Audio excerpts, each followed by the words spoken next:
श्री कृष्ण कहते हैं, भविष्य का दुख वर्तमान के सुख को खा जाता है।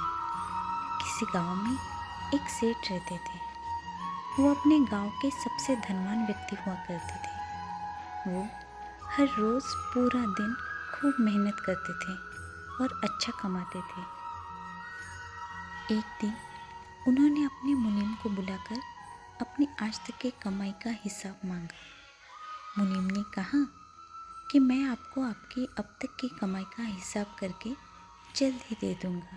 दूसरे ही दिन वो मुनीम सेठ के पास सेठ की आज तक की कमाई का हिसाब लेकर गया। मुनीम ने सेठ को बताया कि जिस तरह से आज खर्चा हो रहा है उस हिसाब से तो आपने इतना कमा लिया है कि अगर आप आज से कमाना छोड़ दें फिर भी आपकी 5 पीढ़ियां आराम से अपना जीवन जी सकती हैं। ऐसा सुनकर सेठ बहुत ज़्यादा खुश हो गए और उनकी खुशी का ठिकाना नहीं रहा। अगर हमें भी ऐसा पता चलता तो हम भी खुश ही हो जाते। तो फिर ये सेठ क्यों ना हो। अब सेठ अपनी सफलता से बहुत खुश थे, लेकिन अब उन्हें अपनी छठी पीढ़ी की भी साथ ही साथ चिंता हो रही थी। सेठ सोच रहे थे कि मेरी छठी पीढ़ी कैसी होगी और अगर मेरी कमाई 5वीं पीढ़ी तक ही ख़त्म हो जाएगी तो फिर मेरी आने वाली छठी पीढ़ी का क्या होगा। सेठ सोचते ही सोचते अपने भविष्य के बारे में इतना सोच लेते हैं कि उनका स्वास्थ्य बिगड़ जाता है। सेठ का स्वास्थ्य अपने भविष्य की पीढ़ी की चिंता करने के कारण ही बिगड़ता है। वो अपने भविष्य की पीढ़ी की इतनी चिंता करने लगते हैं कि वो अपना आज भी जीना भूल जाते हैं।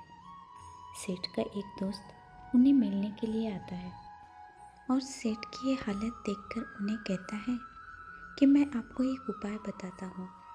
आप अगर वैसा करेंगे तो आप जल्द ही ठीक हो जाएंगे। सेठ ने कहा कि मैं बहुत दिनों से बीमार हूँ, मुझे आप जल्दी से ठीक होने का उपाय बताइए। दोस्त ने कहा कि आप एक पंडित को अपने घर पर खाने के लिए आमंत्रित कीजिए और हमारे गांव में जिन बच्चों को आसानी से खाना नहीं मिलता है वैसे बच्चों को खाना खिलाइए। आप जल्द ही अच्छे हो जाएंगे। सेठ ने अपने दोस्त की बात मान ली और वो पास में जो पंडित रहते थे उनके घर पर गए और उन्हें कहा कि आप मेरे घर पर खाना खाने के लिए पधारिए। लेकिन अंदर से पंडित जी की पत्नी की आवाज़ आई कि आज तो हमें किसी दूसरे ने खाना खाने के लिए पहले ही आमंत्रित किया है, तो हम आज नहीं आ पाएंगे। सेठ ने कहा कि अच्छा ठीक है, आप क्या कल मेरे घर पर खाना खाने के लिए आ सकते हैं। पंडित जी ने कहा कि मैं कल की चिंता नहीं करता हूँ, मैं अपना कल भगवान के हाथ में छोड़ देता हूँ। पंडित जी की ये बात सुनकर सेठ हैरान हो गए।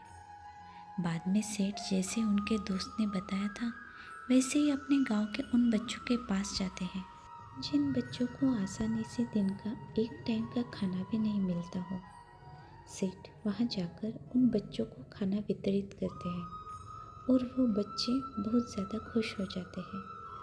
वो बच्चे बिना किसी चिंता के अपना आज बड़े मज़े से जीते हैं।